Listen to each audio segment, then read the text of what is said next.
सोचिए, अगर किसी देश के चुनाव कराने वाली सबसे ताकतवर संस्था पर ही सवाल उठने लगे और विपक्ष खुलेआम कहने लगे कि मुख्य चुनाव आयोग को हटाओ, तो क्या सच में ऐसा संभव है?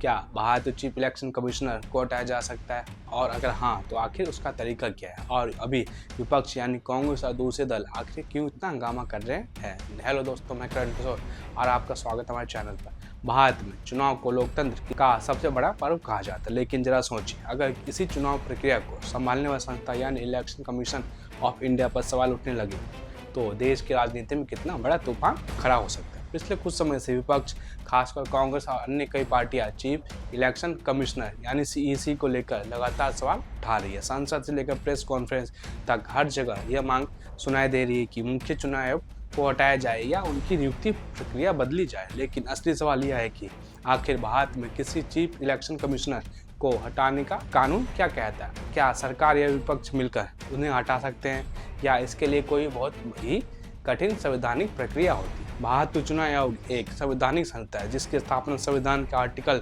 324 के तहत हुई है। इस संस्था का काम देश में लोकसभा, राज्यसभा, विधानसभा और राष्ट्रपति, उपराष्ट्रपति के चुनाव को निष्पक्ष तरीके से कराना है। चुनाव आयोग में आमतौर पर 3 सदस्य होते हैं, एक चीफ इलेक्शन कमिश्नर और 2 इलेक्शन कमिश्नर्स। इन दोनों के पास चुनाव से जुड़े फैसलों में बराबर का अधिकार होता है, लेकिन मुख्य चुनाव आयोग को संस्था का प्रमुख माना जाता है। यही वजह है कि उनकी निष्पक्षता और स्वतंत्रता बहुत ज़्यादा महत्वपूर्ण होती है। लेकिन सवाल उठता है कि अगर किसी चीफ इलेक्शन कमिश्नर पर आरोप लगते हैं या विपक्ष को लगता है कि वे निष्पक्ष नहीं है, तो क्या उन्हें तुरंत हटाया जा सकता है? जवाब है नहीं। भारत का संविधान इस पद को बहुत मौजूद सुरक्षा देता है ताकि कोई भी सरकार अपने फायदे के लिए चुनाव आयोग पर दबाव न बना सके। चीफ इलेक्शन कमिश्नर को हटाने की प्रक्रिया बिल्कुल वैसी ही है जैसे सुप्रीम कोर्ट के जज को हटाने की होती है, यानी यह इतना आसान नहीं है कि सरकार चाहे और तुरंत उन्हें पद से हटा दे।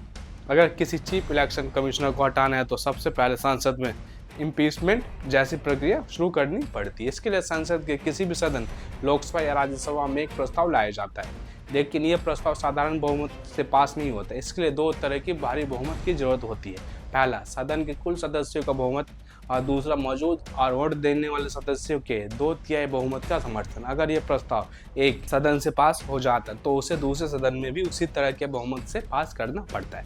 उसके बाद ही राष्ट्रपति उस चीफ इलेक्शन कमिश्नर को पद से हटा सकते हैं। यानी साफ शब्दों में समझे तो चीफ इलेक्शन कमिश्नर को हटाना भारत की सबसे कठिन संवैधानिक प्रक्रियाओं में से एक है। यही वजह है कि आज तक भारत के इतिहास में किसी भी चीफ इलेक्शन कमिश्नर को इस प्रक्रिया से हटाया नहीं गया। कई बार विवाद जरूर हुए, आरोप लगे, राजनीतिक बयानबाजी हुई, लेकिन किसी को भी संसद के जरिए हटाया नहीं जा सका। अब सवाल उठता है कि आखिर अभी विपक्ष इतना हंगामा क्यों कर रहा है? दरअसल इसका संबंध हाल के सालों में चुनाव आयोग की नियुक्ति प्रक्रिया और कुछ चुनावी फैसलों से जुड़ा हुआ है। विपक्ष का आरोप है कि चुनाव आयोग की नियुक्तियों में सरकार का प्रभाव बहुत ज़्यादा हो गया। उनका कहना है कि अगर नियुक्ति प्रक्रिया में सरकार का नियंत्रण ज़्यादा होगा तो चुनाव आयोग की स्वतंत्रता पर असर पड़ सकता है। 2023 में इस मुद्दे पर एक बड़ा विवाद खड़ा हुआ था, जब सुप्रीम कोर्ट ने कहा था कि चीफ इलेक्शन कमिश्नर और इलेक्शन कमिश्नर्स की नियुक्ति के लिए एक चयन समिति होनी चाहिए जिसमें प्रधानमंत्री, लोकसभा में विपक्ष के नेता और भारत चीफ जस्टिस शामिल हो। कोर्ट का कहना था कि इससे नियुक्ति प्रक्रिया ज्यादा पारदर्शी होगी, लेकिन बाद में सरकार ने एक नया कानून बनाया जिसमें चीफ जस्टिस की जगह केंद्रीय मंत्री को इस चयन समिति में शामिल कर दिया गया। विपक्ष का कहना है कि इससे सरकार का प्रभाव बढ़ गया है। यही वजह है कि कांग्रेस और कई विपक्षी दल लगातार यह मांग कर रहे हैं कि चुनाव आयोग की नियुक्ति प्रक्रिया को पूरी तरह स्वतंत्र बनाया जाए। उनका आरोप है कि अगर सरकार ही चुनाव आयोग के सदस्यों को चुनने में ज्यादा भूमिका निभाएगी तो आयोग की निष्पक्षता पर सवाल उठ सकते हैं। अब असली सवाल यह है कि क्या वास्तव में चीफ इलेक्शन कमिश्नर को हटाने की मांग केवल राजनीतिक रणनीति है या फिर चुनाव आयोग की स्वतंत्रता को लेकर सच में कोई गंभीर चिंता मौजूद है? क्योंकि अगर कभी संसद में ऐसा प्रस्ताव लाया जाता है और वो पास हो जाता है तो भारत के लोकतांत्रिक इतिहास की सबसे बड़ी घटनाओं में से एक होगी। लेकिन फिलहाल स्थिति यही है कि चीफ इलेक्शन कमिश्नर को हटाना केवल मांग या बयानबाजी से संभव नहीं है। इसके लिए संविधान में तय की गई बेहद कठिन प्रक्रिया से गुजरना पड़ता है। और इतिहास गवाह है कि आज तक किसी मुख्य चुनाव आयोग को इस तरह हटाया नहीं गया। अब सवाल आपसे, क्या आपको लगता है कि भारतीय चुनाव आयोग की पूरी तरह स्वतंत्र है या फिर इसकी नियुक्ति प्रक्रिया में बदलाव होना चाहिए? धन्यवाद।